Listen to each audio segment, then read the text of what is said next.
గౌరవనీయులు మన తెలంగాణ రాష్ట్ర శాసనసభ అధిపతి పెద్దలు శ్రీ పోచారం శ్రీనివాసరెడ్డి గారు, గౌరవ మంత్రివర్యులు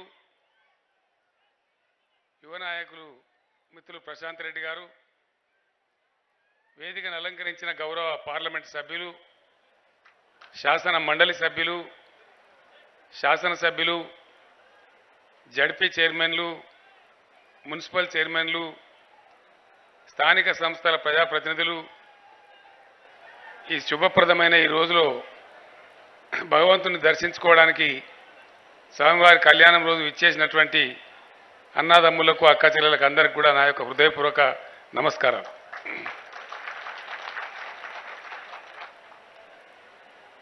ఈ సందర్భంగా ఒక మాట చెప్పుకోవాలి. గతంలో నేను ఇక్కడికి వచ్చినప్పుడు గుడి ఒక మాదిరిగా ఉండేది. ఇంత మంచి అందమైన ప్లేస్లో ఉంది. చాలా బాగా పైకి పోయినప్పుడు, మన శిఖరానికి పోయినప్పుడు చుట్టూ ఒక 8-10 కిలోమీటర్ల దూరం కూడా కనిపించేటువంటి పరిస్థితి ఉన్నాయి. పచ్చని పొలాలు, చెరువులు, నీళ్లు, ఇంత మంచి ఆహ్లాదకరమైన వాతావరణంలో ఈ టెంపుల్ డెవలప్ చేయాలని చెప్పి, అందుకోసం మీరు నన్ను తీసుకొచ్చిన నాకు అర్థమైంది. సిన్న చేద్దాం తప్పకుండా అని ఆలోచన చేసి కొంత ప్రయత్నం చేసినాం. చాలా మనసుకు సంతోషంగా ఉంది. డెఫినెట్గా వారు స్వయంగా వారి కొద్దిమంది మిత్రులతో కలిసి, వారికి ఎవరప్పుడు ఏ గవర్నమెంట్ సహాయం లేదు, శ్రీనివాసరెడ్డి గారే స్వయంగా పూనుకొని కొద్దిమంది మిత్రుల యొక్క సహకారంతో ఈ సత్కార్యాన్ని గొప్ప హృదయంతో, సహృదయంతో చేసినారు. కాబట్టి ఈరోజు వారు కోరుకున్న దానికంటే ఇంకా మంచిగా చాలా బాగా ఈ యొక్క పుణ్యక్షేత్రం రూపుదిద్దుకున్నది. అది మనుషులం, శ్రీనివాసరెడ్డి గారు, నేను సామాన్యమైన మనుషులం. భగవంతుడు ఆయనే చేయించుకుంటాడు పని, ఆయన సేవ మనతో చేయించుకుంటాడు.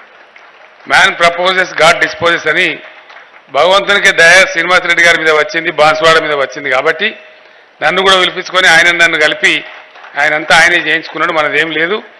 ఆ స్వామి యొక్క కరుణ, దయ ఎల్లప్పుడూ బాన్స్వాడనే కాదు, మన తెలంగాణ ప్రజల మీద, మన నిజామాబాద్ జిల్లా ప్రజల మీద, అందరి మీద కూడా ఉండాలని, పంటలతో కలకల్లాడుతూ సుభిక్షంగా ఈ ప్రాంతం అంతా బాగా ఉండాలని ఈ శుభ సందర్భంలో స్వామివారిని నేను హృదయపూర్వకంగా కోరుకుంటూ ఉన్నాను.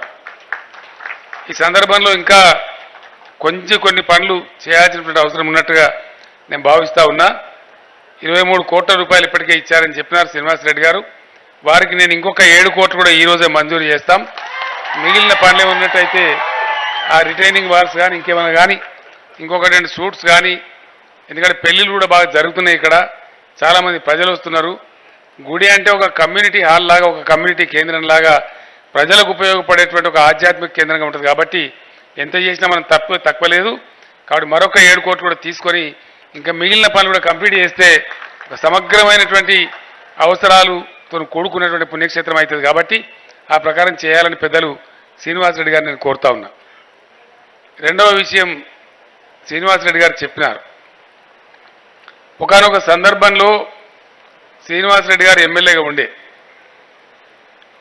వారితో పాటు నేను కూడా అప్పుడు తెలుగుదేశం పార్టీలోనే ఉన్నా. అప్పుడు అపోజిషన్ పార్టీలో ఉన్నాం.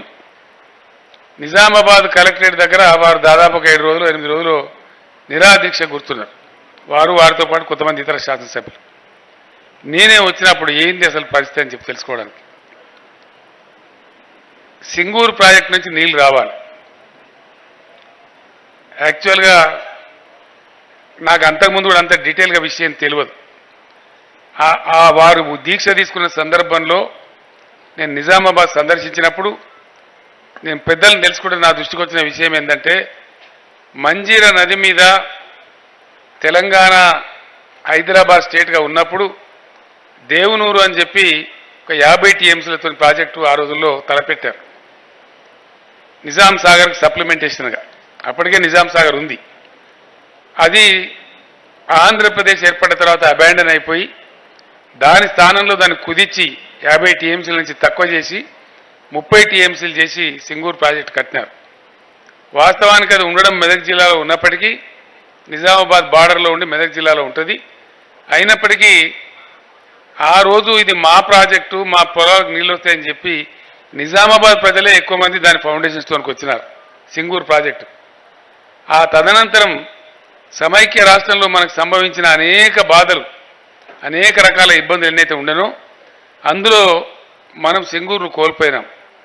దాన్ని హైదరాబాద్ మంచినీళ్ళ పేరిట దాన్ని దారాదత్తం చేసి ఇక్కడ లక్షల ఎకరాల పంటలు ఎండినా కూడా చాలా కర్కశంగా ఆనాటి పాలకులు మనకు నీళ్ళు ఇవ్వకపోవడం, ప్రతి పంటకు ఒక యుద్ధం పట్టినట్టు ఆ రోజున ఎమ్మెల్యేలు అందరూ కూడా నిరాహార దీక్షలు చేయటం. ఇక్కడ మన నిజామాబాద్తో పాటు అతి చిన్న ఆయకట్టు ఉంటుంది, 20-25 వేల ఆయకట్టు, గన్పూర్ ఆయకట్టు ఉంటుందని మెదక్లో, అది కూడా మంజీరా మీదనే ఆధారం, సింగూరు మీద ఆధారం. దానికి కూడా నీళ్ళు అయిపోవటం ఒక చాలా దారుణమైన సమస్యగా నాకు అర్థమైంది.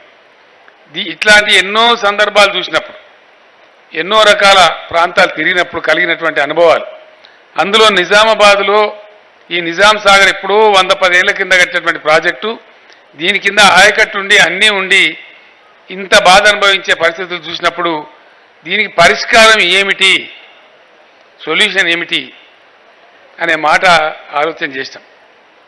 ఎన్ని రకాలుగా ఆలోచించినా ఆంధ్రప్రదేశ్ రాష్ట్రంలో మనకు పరిష్కారం రాలే, వచ్చే అవకాశం కూడా లేదు.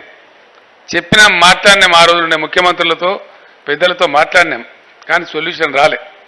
అది అయ్యేదా పోయేదానండి, సహజమేది కాదు అని ఒక తృణీకార భావంతో మాట్లాడినారు తప్ప పరిష్కారం చేయలే.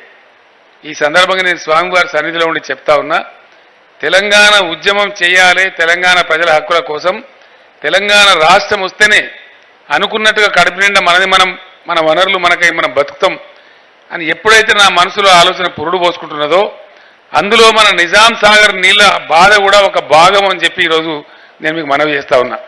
నేను తెలంగాణ ఉద్యమానికి పోయే కారణాలలో ఇది కూడా ఒక ప్రబలమైనటువంటి కారణం. నా కన్నారా నేను చూసిన పోచారం గారే ఒక్కసారి కాదు అనేక సార్లు వారు దీక్షలు చేసినారు. ఇప్పుడు ఒక ఆయన మన ఆర్థిక శాఖ కార్యదర్శి ఉన్నాడు, రామకృష్ణారావు గారు అని చెప్పి, ఆయన ఐఏఎస్ అధికారి. మొట్టమొదటి పోస్టింగు బోధన్ సబ్ కలెక్టర్ ఉండేవాడు.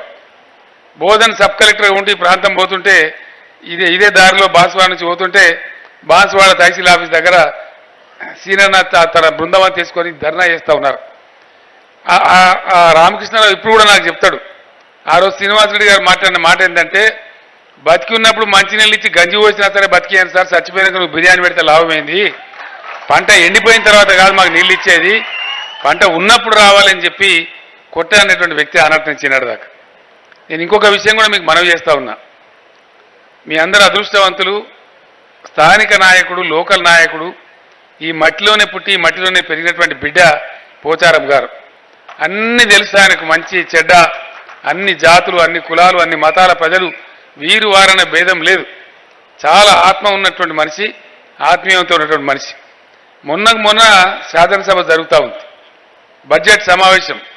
ఒక్కొక్క రోజు రాత్రి 11 అవుతా ఉంది. వారు లేకుంటే కష్టం అవుతుంది. స్పీకర్ గారు చైర్లో ఉంటే వేరే ఉంటుంది, వేరే ఇంకోరు ఉంటే వేరే ఉంటుంది. కాబట్టి వారు ఉండాల్సినటువంటి అత్యవసర అవసరం ఉంది. నేను ఇంటి దగ్గర ఉన్నా, నాకు ఫోన్ వచ్చింది, స్పీకర్ గారు ఫోన్ సార్ అన్నారు. ఏమైంది అని అడిగితే నేను వారితో మాట్లాడినా. ఏమైందన్న మధ్యలో ఫోన్ చేసినంటే ఏం లేదు, చాలా ఆత్మీయ మిత్రుడు ఒక ముస్లిం సోదరుడు, ఆయన పేరేందో నాకు తెలియదు, సాలం బిన్ అలీ అని చెప్పి 30-40 ఏళ్ళ నుంచి నాకు మిత్రుడు సార్, ఆయన అనుకోకుండా చనిపోయినారు, నేను ఎట్లన్నా పోయి రావాలి చివరి చూపుకని చెప్పి, తన బాధ్యత ఉన్నా కూడా ఇక్కడ తన మిత్రుడు అంటే, బాన్స్వాడ మిత్రుడు అంటే, చిన్ననాటి మిత్రుడు అంటే అంత ప్రేమ ఉంటే అప్పటికప్పుడు నేను చెప్పిన, మీరు ఏం చింతించే అవసరం లేదు, మన ప్రభుత్వ హెలికాప్టర్ తీసుకొని బాజాబ్తో పోయి అటెండ్ చేసి ఆ కార్యక్రమం నిభాయించండి, మళ్ళీ ఈ కార్యక్రమం నిభాయించండి అంటే, అంత ఆత్మగల వ్యక్తి శ్రీనివాసరెడ్డి గారు. ఒక సందర్భంలో వారు ఎమ్మెల్యే పదవికి రాజీనామా చేసి ఆ రోజున్న టీఆర్ఎస్, ఇప్పుడు బీఆర్ఎస్ పార్టీలో చేరితే ఉప ఎన్నిక వచ్చింది. ఉప ఎన్నిక కోసం నేను ఆదిలాబాద్ నుంచి వస్తూ ఉన్నా. గాంధార్ రోడ్లో వచ్చి బాన్స్వాడ వస్తూ ఉంటే కొంత దూరం వచ్చిన తర్వాత అద్భుతమైన మక్క చేనులు రెండు పక్కల కూడా. అక్కడ వచ్చిన కొంత దూరం వచ్చిన తర్వాత ఓ పెద్ద బర్ల మంద అడ్డం వస్తే మేము ఆగినాం, కారులో నుంచి దిగినాం. అక్కడ ఉండబడే లంబాడి జాతి బిడ్డలు, ఆ పిల్లలంతా నా దగ్గర పరుగుకొచ్చారు, కేసీఆర్. నేను అడిగిన, ఈ చేనులన్నీ ఎవలే అంటే మాయాసారి ఇవన్నీ అన్నారు. మీరు ఎవరు అంటే మేము ఇట్లా లంబాడ వాళ్ళము, మాకు తలా 3 ఎకరాలు 2 ఎకరాలు 4 ఎకరాల చొప్పున ఉంది, మరి ఏం పంట ఇది అంటే కావేరీ 50 సార్ అన్నారు. ఎందుకు కావేరీ 50 అంటే 50 క్వింటాలు పండుతాయి సార్ ఎకరానికి గ్యారంటీగా, అంటే మీరు పండిస్తున్నారు అని అడిగితే మేము పండిస్తున్నామని చెప్పారు. వీటికి నీళ్ళు ఎట్లా వస్తున్నాయని అడిగిన నేను.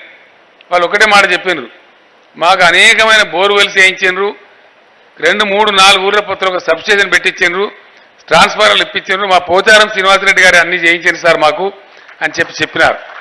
మరి నేను పోచారం గారి ఉప ఎన్నిక సందర్భంగా వారు గెలవాలని సభకు పోతున్నా, మరి మీరు ఇక్కడ ఉన్నారు ఏంటి అంటే చెప్తే మేమందరం కూడా ఇక ఆవులను దొరలు తోలుతున్నాం సార్, మీరు చేరే వరకు మీ వెనక మేము కూడా సభకే వస్తున్నాం అని చెప్పిండు.